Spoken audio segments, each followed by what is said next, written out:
Hoy de parte del Señor muy especial. Detenemos un poco la serie de Santiago que veníamos predicando. Todo el capítulo 1 ya está completo, lo pueden encontrar en YouTube. Entonces tenemos un canal de YouTube como iglesia, ahí ustedes lo pueden buscar. Ya están las 4, creo que son 4 predicaciones de todo el capítulo 1 de Santiago. Pero hoy hay algo en el corazón. Desde hace 2 semanas que leí una historia en el Antiguo Testamento que tal vez no es muy común estudiar estos libros. ¿Han escuchado hablar acerca de los profetas menores? ¿Por qué se le dicen profetas menores? No es que sean menores que los mayores. Se le dicen menores porque sus libros contienen muy poca escritura en comparación con Isaías. Amós, ¿cuántos tienen? Abdías, un solo capítulo. Entonces, por eso se le dicen profetas menores, porque contienen muy poquito contenido, pero contienen un gran mensaje. Y entonces yo leía esta historia y yo se las quiero contar. Les voy a contar la historia. Es muy rápida, aunque el libro contenga alrededor de unos 14 capítulos. Es el primero de los profetas menores. Y es que era un profeta. ¿Quién era? Un profeta. Y el profeta, Dios lo escoge para que lleve y anuncie el evangelio. Pero Dios le dice a este profeta: oye, hijo, vas a ir al pueblo y vas a escoger como mujer a una prostituta. Miren cómo va la historia. Y el profeta va y obedece a Dios y busca una prostituta. Y Dios le dijo: y vas a criar hijos de prostitución, porque los hijos que tiene esa mujer no serán tuyos, pero los vas a amar y los vas a criar como que fueran tus hijos. Y entonces el profeta va, busca a esta mujer. Y pasan los primeros meses súper entusiasmados, se casaron, se hizo su esposa y él la amó, se entregó por ella y amaba a sus hijos, aunque sus hijos no eran de él, del profeta. Sus hijos eran quién sabe de quién. Pero él los amó, los crió, los adoptó y entonces comenzó a llevar una vida matrimonial con esta mujer. Al pasar de los meses, un día llega a casa el profeta y la mujer no está. La mujer había regresado al mismo lugar donde él la encontró. Se estaba prostituyendo. Y el profeta vuelve a ir a traerla porque la ama, porque Dios le ha ordenado que lo haga, y la vuelve a traer a casa. Y esto se repite una y otra vez. Ese es el profeta Oseas. ¿Se imaginan? ¿Qué haríamos nosotros hoy en día en nuestra cultura si nos diéramos cuenta que un siervo de Dios se casa con una prostituta y comienza a criar hijos que no son de él? Porque todos vemos, yo me puse a pensar cómo lo miraba el pueblo a Oseas. ¿Qué estaba viendo en Oseas? Aparte que Dios quería enseñarle a Israel. ¿Qué harías tú si alguien que amas profundamente te es infiel una y otra vez? Para afuera, dicen unos, ¿no? Bueno, y no estoy hablando de una pequeña decepción, estoy hablando de alguien que has amado, que has cuidado, que has protegido, que has provisto, que lo has perdonado, que lo has buscado y que repetidamente, así como lo leemos acá en Oseas, decide darle su amor a otras personas.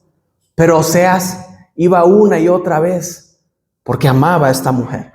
Había decidido amarla con todo su ser. Bueno, Oseas es una historia acerca del amor de Dios por un pueblo que le ha sido profundamente infiel a Dios. Y ese pueblo se llama Israel. Y les platico un poco. Dios ha escogido a Israel. Era un pueblo que no era ni nación. Era un pueblo que estaba esclavizado por los egipcios. Y este pueblo que está esclavizado por los egipcios, Dios lo ha escogido. De entre todos los pueblos, el más pequeño lo escoge el Señor. Y entonces lo saca de Egipto. Este pueblo mira las maravillas impresionantes de Dios. Este pueblo mira un mar abrirse y volverse a cerrar. Este pueblo ve una nube que los tapaba del sol infernal del desierto todos los días. Este pueblo comienza a ver una roca que los seguía y les daba agua en el desierto. Este pueblo comenzó a ver una comida que caía desde arriba para alimentarlos y que no tuvieran hambre. Un pueblo que comienza a derrotar a sus enemigos, conquistan una tierra que no era de ellos, pero que Dios les había prometido y les da la tierra a ese pueblo.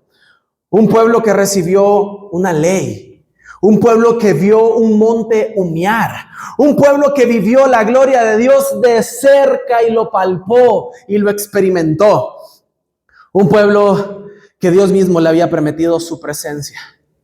Y Dios fue fiel, Dios no cambió. Dios siempre prometió todo lo que Él les prometió, todo lo que Dios le prometió a este pueblo, Dios se los dio. Nunca cortó su mano. Israel comenzó a buscar a Baal. Israel se comenzó a inclinar a otras cosas. Comenzó a adorar a otros dioses del alrededor de los otros pueblos.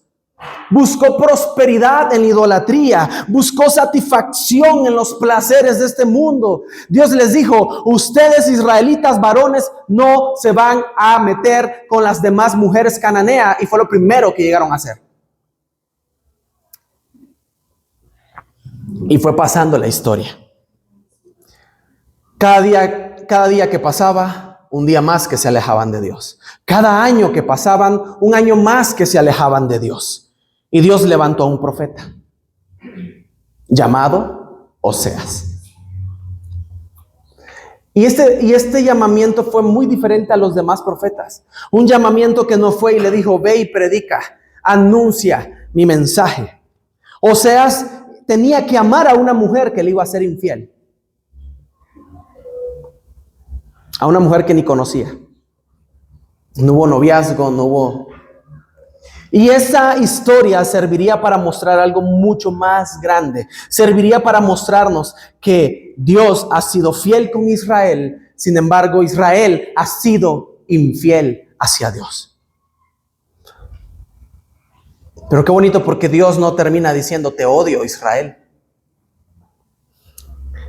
El libro termina diciendo, en el capítulo 14, versículo 1, le termina diciendo Dios a Israel: vuelve, oh Israel, a Jehová tu Dios.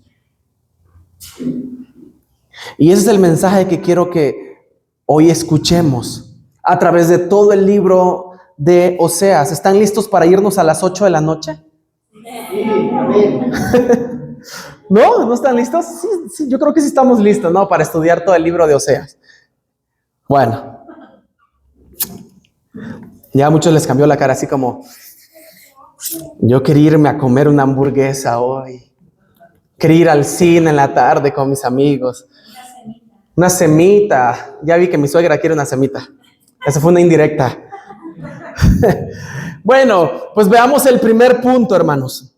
La infidelidad del pueblo de Israel. La infidelidad del pueblo de Israel. Con permiso.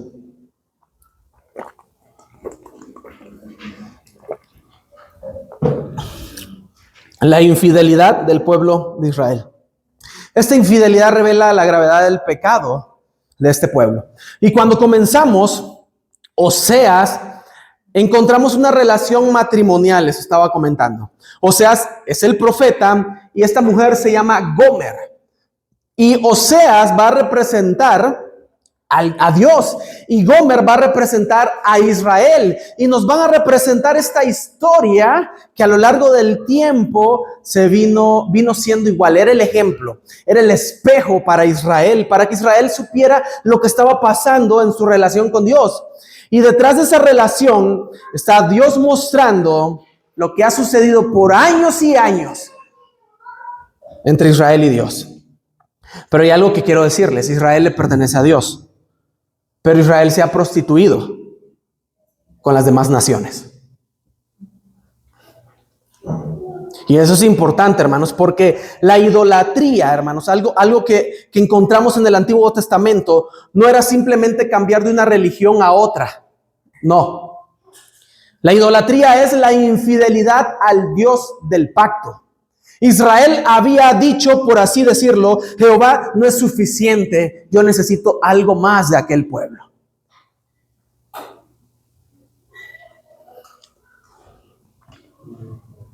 Y no siempre nosotros, hermanos, decimos: no quiero a Dios. Muchas veces nuestro corazón dice: Dios no es suficiente para mí, voy a buscar algo más. ¿Dónde puedo encontrar esta otra cosa? Por eso buscamos otras cosas como dinero, buscamos fama, queremos éxito, queremos reconocimiento. Muchas veces buscamos relaciones, placeres, estamos buscando poder, y otros hombres buscan ministerio. Para que me entiendan, ¿no? Ministerio. El problema no es solamente, hermanos, lo que hacemos o lo que hacía el pueblo de Israel. El problema es a quienes estaban amando y a quienes estamos amando nosotros. Acompáñenme a Oseas capítulo 4, versículo 1.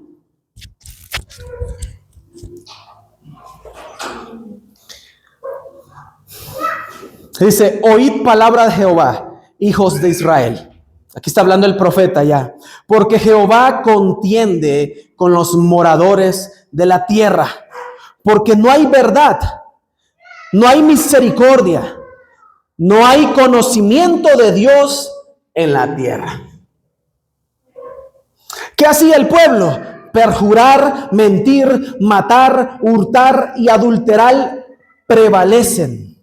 Homicidio tras homicidio se suceden. Por lo cual se enlutará la tierra y se extenuará todo morador de ella, con las bestias del campo y las aves del cielo, y aún los peces del mar morirán. Ciertamente, hombre no contienda ni reprenda a hombre, porque tu pueblo es como los que resisten al sacerdote. Caerás por tanto en el día, y caerá también contigo el profeta de noche, y a tu madre destruiré. Mi pueblo fue destruido porque le faltó conocimiento. Por cuanto desechaste el conocimiento, yo te echaré del sacerdocio. Porque olvidaste la ley de tu Dios, también yo me olvidaré de tus hijos. Sigo leyendo. Conforme a su grandeza, así pecaron contra mí. También yo cambiaré su honra en afrenta. Del pecado de mi pueblo comen, y en su maldad levantan su alma. Y será el pueblo como el sacerdote. Le castigaré por su conducta y le pagaré conforme a sus obras. Comerán, pero no se saciarán. Fornicarán, mas no se multiplicarán, porque dejaron de servir a Jehová. Fornicación, vino y mosto quitan el juicio. Mi pueblo a su ídolo de madera pregunta, y el leño le responde, porque espíritu de fornicaciones los hizo errar, y dejaron a su Dios para fornicar. Sobre las cimas de los montes sacrificaron e incensaron sobre los collados, debajo de las encinas, álamos y olmos, que tuviesen buena sombra, y por tanto vuestras hijas fornicarán y adulterarán vuestras nueras. No castigaré a vuestras hijas cuando forniquen, ni a vuestras nueras cuando adulteren, porque ellos mismos se van con rameras y con malas mujeres sacrifican. Por tanto, el pueblo sin entendimiento caerá.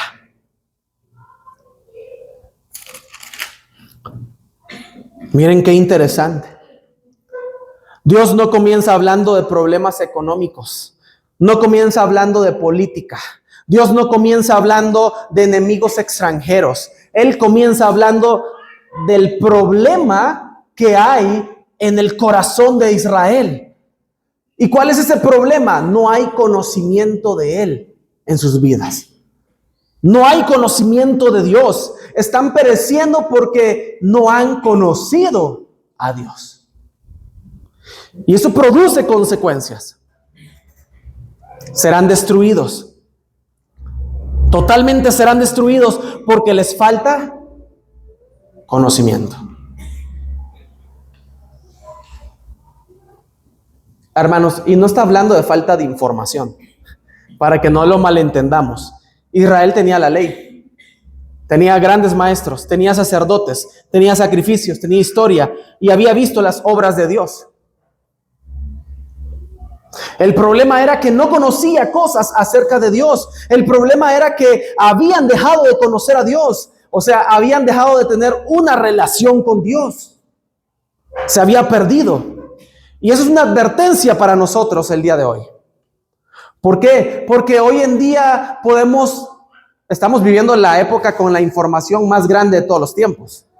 Y con una información accesible, como nunca antes vista.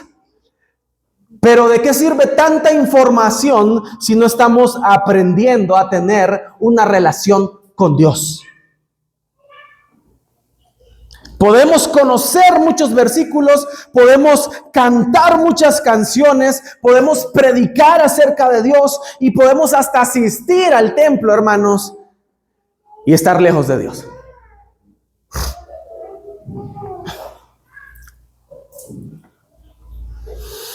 Y aquí llegamos a uno de los textos más importantes, hermanos, de las Escrituras. Oseas 6:6. Porque misericordia quiero y no sacrificio. Y conocimiento de Dios más que holocaustos. Dios no está diciendo que los sacrificios fueran malos, porque Él los instituyó. Él dijo que el pueblo iba a hacer estos sacrificios. Él mismo lo había establecido. El problema era que el pueblo quería ofrecer sacrificios mientras ellos continuaban viviendo una vida sucia, horrible. El problema era que el pueblo quería ofrecer sacrificios mientras ellos eran rebeldes ante Dios. En pocas palabras era: Señor, recibe mi culto, pero no cambies mi corazón. Permíteme arrodillarme y postrarme ante ti, pero quiero seguir viviendo mi vida como la suelo vivir. Permíteme congregarme en una iglesia, pero no te metas con mi forma de ser.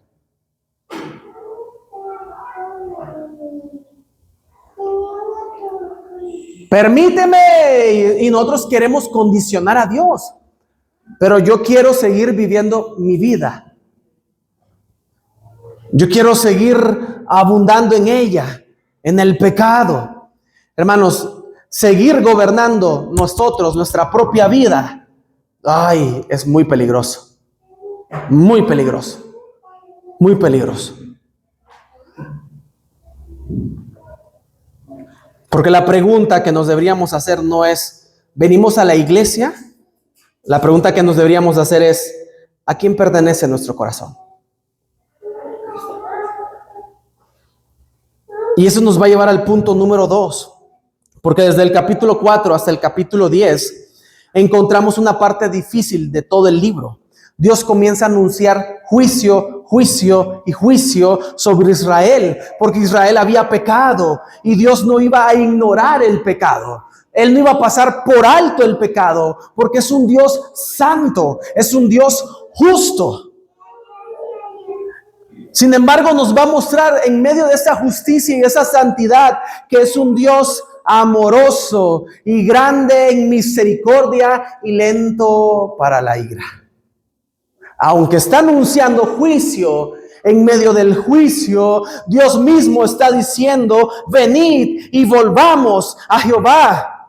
Porque Él arrebató y nos curará, nos hirió y nos vendará, nos dará vida después de 2 días y en el tercer día nos resucitará. El profeta está hablando, hermanos, y está hablando del futuro, de lo que iba a suceder acerca de Cristo. Y dice, y viviremos delante de Él. ¿Sí comprendieron lo que leí? Otra vez. Nos dará vida después de 2 días. En el tercer día nos resucitará y viviremos delante de Él. ¿De quién habla? Morimos con Cristo y resucitamos con Cristo. Por eso vamos a vivir una vida delante de Cristo. Y a veces pensamos, es que si Dios no nos ama y si Dios nunca me va a perdonar, ¿será que Dios me perdone ese pecado? ¿Alguna vez se han hecho esa pregunta? Si Dios puede perdonarles un error, un pecado en sus vidas. Déjenme decirles que sí puede perdonarlos. Déjenme decirles que sí puede amarlos. Y en medio de ese amor, un padre corrige a su hijo. Un padre lo confronta, un padre lo disciplina y un padre lo busca. Y como Dios nos ama, Él nos va a corregir, nos va a confrontar, nos va a disciplinar, nos va a buscar. Por eso Dios hace lo mismo con Israel.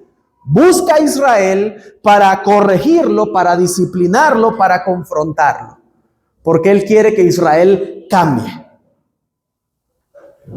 En el capítulo 10 y en el versículo 12 de ese capítulo dice, sembrad para vosotros en justicia, segad para vosotros en misericordia, haced para vosotros barbecho, porque es el tiempo, no los escucho, porque es el tiempo hasta que venga y os enseñe justicia.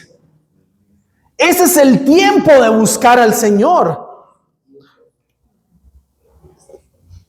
Y la imagen es una imagen agrícola. Está poniendo un sembradío. Y en esa tierra, ¿qué hay que sembrar? Justicia. Una tierra, pero esa tierra está endurecida. Está seca, está cuarteada, está partida. Pero para poder sembrar, primero hay que romper el terreno, porque el terreno está muy árido, está muy seco, está muy duro. Entonces hay que romper el terreno, hay que echarle agua al terreno, hay que limpiar el terreno para que la tierra quede blanda, limpia. ¿Nunca les tocó sembrar? ¿No? A mí una vez, yo estaba pequeño cuando mi papá sembró frijoles, todavía me acuerdo. Y para que pudiera brotar tenía que haber una tierra suave, para que las raíces puedan penetrar bien. Ahora, nosotros no sabemos si a la tierra le duele cuando le metemos el azadón. O le metemos el tractor para que remueva la tierra. Nunca he escuchado a la tierra quejándose. ¡Ah! ¿No? Pero imagínense nuestro corazón endurecido, que necesita ser removido, quebrantado. De ahí viene la frase de Lucas en Hechos cuando dice que se compungieron de corazón. El evangelio, cuando lo escuchamos y entra a nuestras vidas, hermanos, ¿qué hace en el corazón? Golpea. Una y otra vez. Y nos compungimos de corazón. Esa es la reacción al evangelio. Corazones compungidos, quebrantados y arrepentidos a Él. Y esto es fundamental para nosotros, hermanos. Porque a veces Dios permite que ciertas cosas sacuden nuestra vida. Porque Él nos quiere mostrar algo. Israel confiaba más en sus alianzas, confiaba más en sus riquezas, confiaba más en sus ídolos, confiaba más en su propia capacidad que ellos tenían, pero Dios estaba mostrando que todo eso era insuficiente.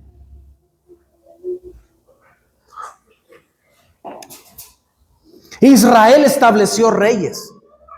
Después de que muere Salomón, Ellos, los hijos, quisieron hacer uno de ellos, ¿no? Yo voy a tener mi reino y tú tu reino. No los dividimos. Yo me quedo con el norte y tú te quedas con el sur. Y de ahí nace el reino del norte y el reino del sur, el reino de Judá y el reino de Israel. Y el pueblo está totalmente dividido. Ellos utilizaron los recursos que Dios les había dado, ¿para qué? Para fabricar aquello que ocuparía el lugar de Dios. Hoy muchos hermanos están utilizando los recursos que Dios nos ha dado y lo están utilizando para fabricar algo que ocupa el lugar de Dios.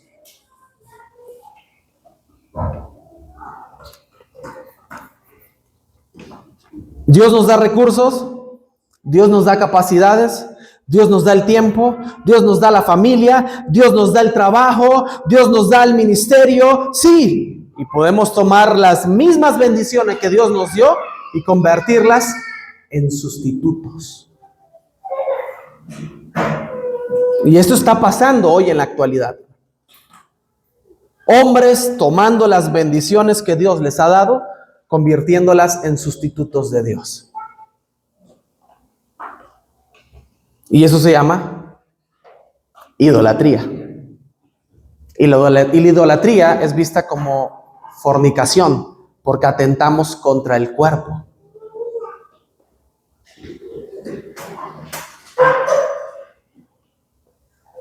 Y probablemente hoy no tenemos una estatua de Baal en nuestras casas. Pero ¿cuántos ídolos en el corazón existen? Ahora, ¿por qué digo la palabra ídolo? Porque ídolo es todo aquello que ocupa el lugar de Dios en nuestras vidas. Yo te pregunto, ¿qué es lo más importante para ti en esta vida? No me salgas muy espiritual diciendo Dios porque estás en la iglesia. Piénsalo bien, ¿qué es lo primero que tú le dedicarías en el día a hacer? Cuando te despiertas, ¿realmente dices gracias Dios? ¿O te paras luego a hacer lo que tenías que hacer y porque estabas pensando en esto?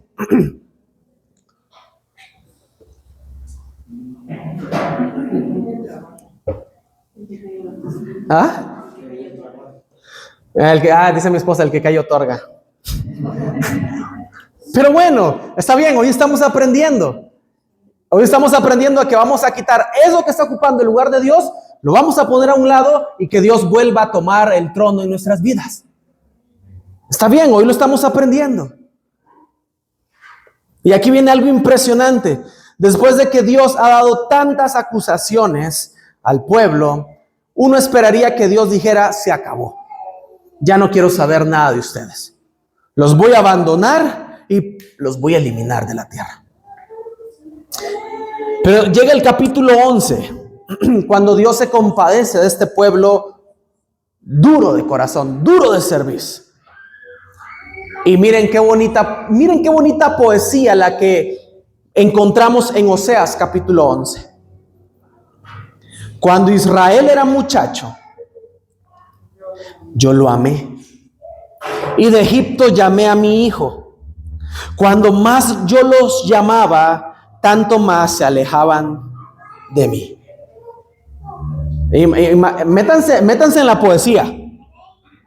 A los Baales sacrificaban y a los ídolos ofrecían sahumerios. Yo con todo eso enseñaba a andar al mismo Efraín, tomándolo de los brazos, y no conoció que yo le cuidaba. Con cuerdas humanas los atraje, con cuerdas de amor, y fui para ellos como los que alzan el yugo de sobre su cerviz, y puse delante de ellos la comida. No volverá a tierra de Egipto, sino que el asirio mismo será su rey. Miren la profecía. Porque no se quisieron, caerá espada sobre sus ciudades y consumirá sus aldeas, las consumirá a causa de sus propios consejos. Entre tanto, mi pueblo está adherido a la rebelión contra mí. Aunque me llaman el Altísimo, Adonai, ninguno absolutamente me quiere enaltecer. ¿Cómo podré abandonarte, oh Efraín? ¿Te entregaré yo, Israel? ¿Cómo podré yo hacerte como Adma o ponerte como Seboín? Mi corazón me conmueve dentro de mí. Se inflama toda mi compasión. No ejecutaré el ardor de mi ira, ni volveré para destruir a Efraín, porque Dios soy, y no hombre, el santo en medio de ti, y no entraré en la ciudad.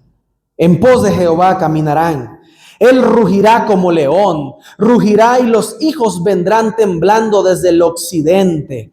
Como ave acudirán velozmente de Egipto y de la tierra de Asiria como paloma. Y los haré habitar en sus casas, dice Jehová. Me rodeó Efraín de mentira y la casa de Israel de engaño. Judá aún gobierna con Dios y es fiel con los santos.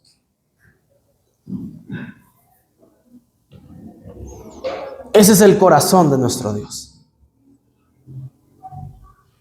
¿Pueden ver un corazón santo, justo, amoroso, misericordioso, en medio del juicio, en medio de la ira, en medio del pecado y en medio de la maldad?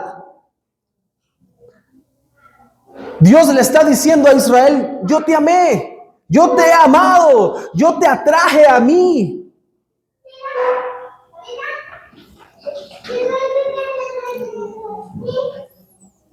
Una y otra vez toda la historia nos recuerda cuánto Dios ha amado a su pueblo y no lo ha abandonado. Y no estoy hablando del Estado islámico que hoy en día existe, que mata niños y mata personas. Estoy hablando de aquellos que realmente se han rendido al Señor. Estoy hablando del verdadero Israel que Dios ha escogido. Estoy hablando del verdadero pueblo que Dios ha unido, que ha roto el velo. Estoy hablando de aquellos que han decidido creer en ese Dios. Y yo creo que les estoy hablando a ese mismo pueblo hoy en el 2026 que está aquí presente. Ese pueblo que ha decidido seguir a Cristo, pero que se han presentado obstáculos en el caminar, pero que se han presentado momentos difíciles en la vida, que se han enfrentados con enfermedades, con obstáculos, con accidentes, con otras distracciones, y han dejado de ver a aquel que los ha amado y los ha atraído con cuerdas de amor, por alguna u otra razón, que hemos puesto nuestra mirada en las cosas de este mundo, que hemos dejado de estar renovando nuestros pensamientos en la palabra del Señor. Pero el Señor una vez más está diciendo: yo los amo.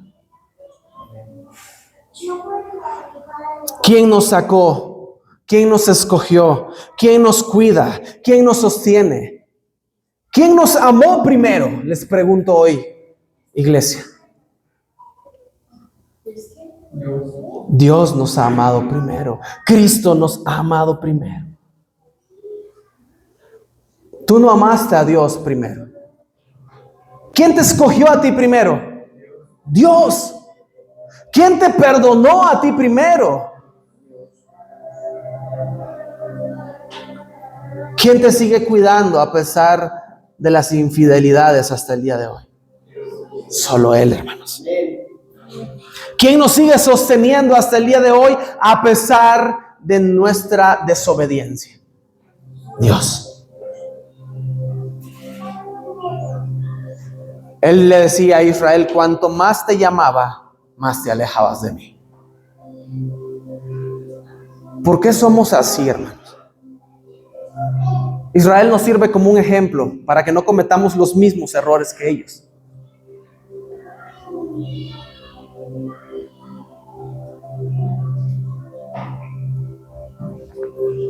Cuanto más Dios llamaba a este pueblo, más se alejaba.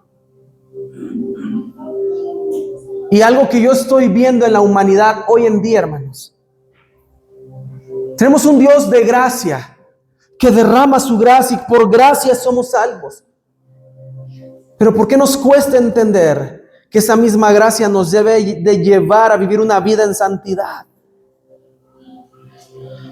Y mientras más gracia se nos da, como que más nos quisiéramos alejar de Él.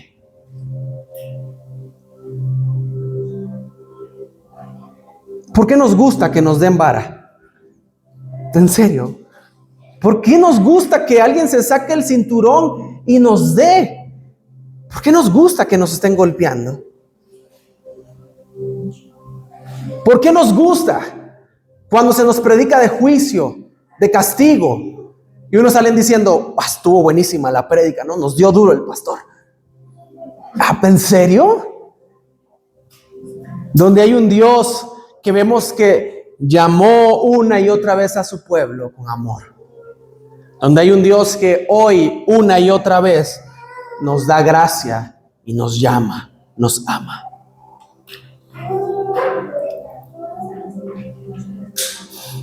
Y Dios le dice, ¿cómo podré abandonarte? ¿Cómo te voy a entregar yo a destrucción? El corazón de Dios estaba conmoviendo por Israel.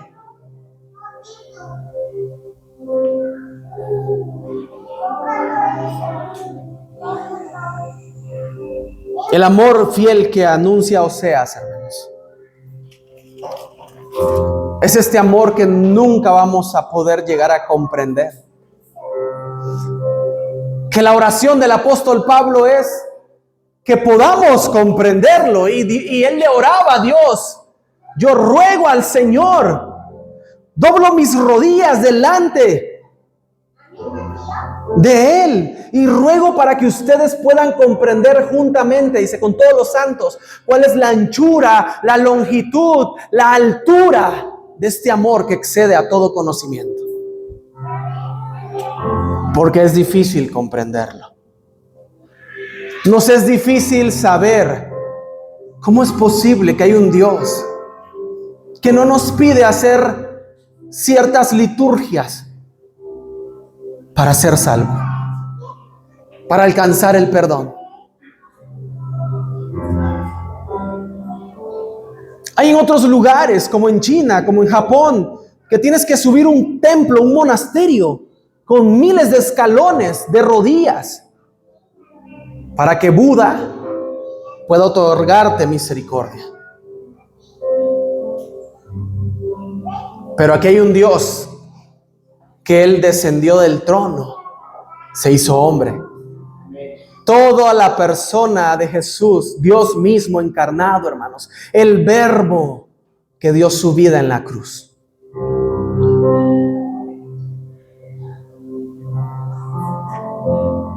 ¿Podemos ver a ese Cristo? Oseas nos muestra un pueblo infiel, pero también nos está separando para entender la necesidad que tenemos de un Salvador.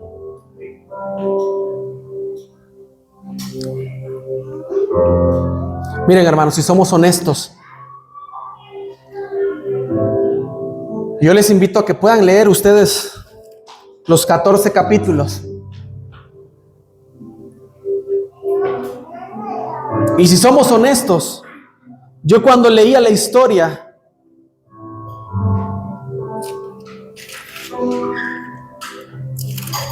yo podía decir, no hay ninguna diferencia entre el pueblo de Israel y nosotros.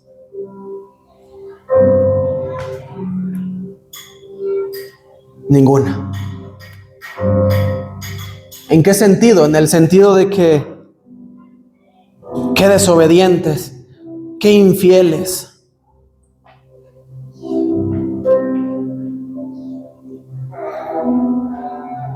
No hay ninguna diferencia, hermanos.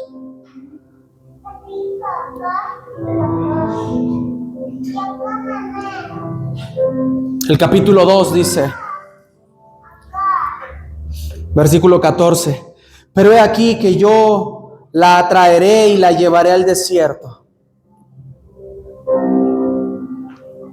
Hablaré a su corazón y le daré sus viñas desde allí y el valle de Acor, por puerta de esperanza, y ahí cantará como en los tiempos de su juventud, y como en el día de su subida de la tierra de Egipto. En aquel tiempo, dice el Señor, me llamarás Ishi, y nunca más me llamarás Bali, porque quitaré de su boca los nombres de los Baales, y nunca más se mencionará en sus nombres. En aquel tiempo haré para ti pacto con las bestias del campo, con las aves del cielo y con las serpientes de la tierra, y quitaré de la tierra arco, espada y guerra, y te haré dormir segura. Te desposaré conmigo para siempre. Te desposaré conmigo en justicia, juicio, benignidad y misericordia. Y te desposaré conmigo en fidelidad, y conocerás a Jehová.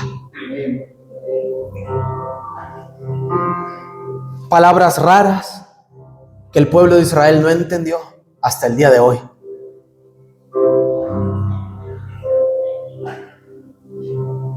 Pero que hoy tú y yo tenemos la revelación de Jesucristo dada a nuestras vidas.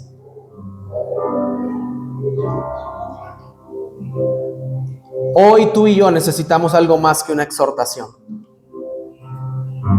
Necesitamos a un Salvador. Necesitamos volver a ver a Cristo. Necesitamos volver a venir a Cristo. Porque esta es la gloria del Evangelio. Jesús vino por hombres y mujeres infieles. Dios muestra su amor para con nosotros en que cuando tú y yo éramos pecadores, Él se entregó por nosotros. Él dio su vida por nosotros. Cristo murió por nosotros. Hoy yo te quiero invitar, iglesia, que podamos volver a Dios. Volvamos a Dios.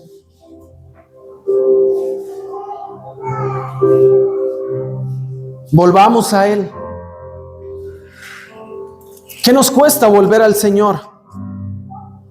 El capítulo 14 termina diciendo: vuelve, oh Israel, a Jehová tu Dios, porque por tu pecado has caído.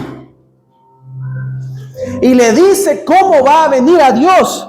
Le dice: llevad con vosotros palabras y volved a Jehová. Y le vas a decir: quita toda iniquidad y acepta el bien, y te ofreceremos la ofrenda de nuestros labios. Esta misma condición, hermanos, estas mismas palabras, Dios les dio qué es lo que iban a hacer. Hoy tenemos presente lo mismo, hermanos. Si yo te estoy diciendo y te estoy invitando a volver a Dios, tú vas a venir delante de Él diciéndole: quita toda iniquidad de mi vida.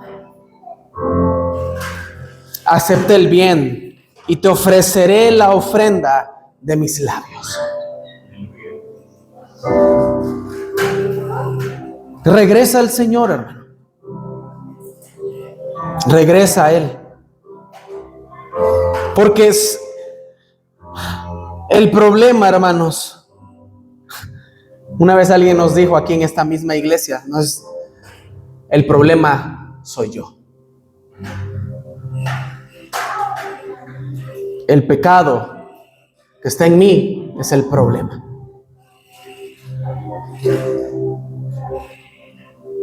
¿Por qué no venimos y nos arrepentimos hoy delante del Señor? ¿Por qué no vienes y le pides perdón al Señor? Te arrepientes de todo el mal. ¿Por qué no vienes y le dices: Señor, perdona mi rebelión, perdona mi desobediencia, perdóname, pero hazlo genuinamente, hermanos? Porque Él sigue atrayéndote con cuerdas de amor.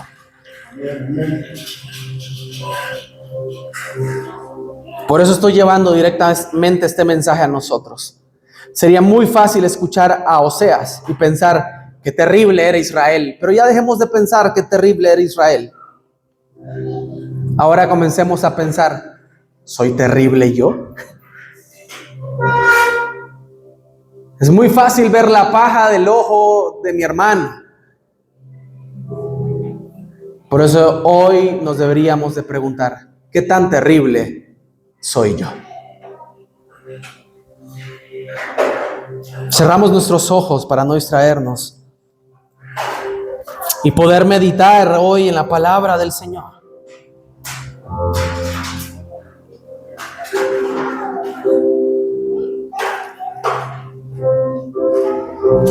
Porque hoy Dios te está diciendo a través del profeta Oseas una y otra vez, vuelve al Señor tu Dios.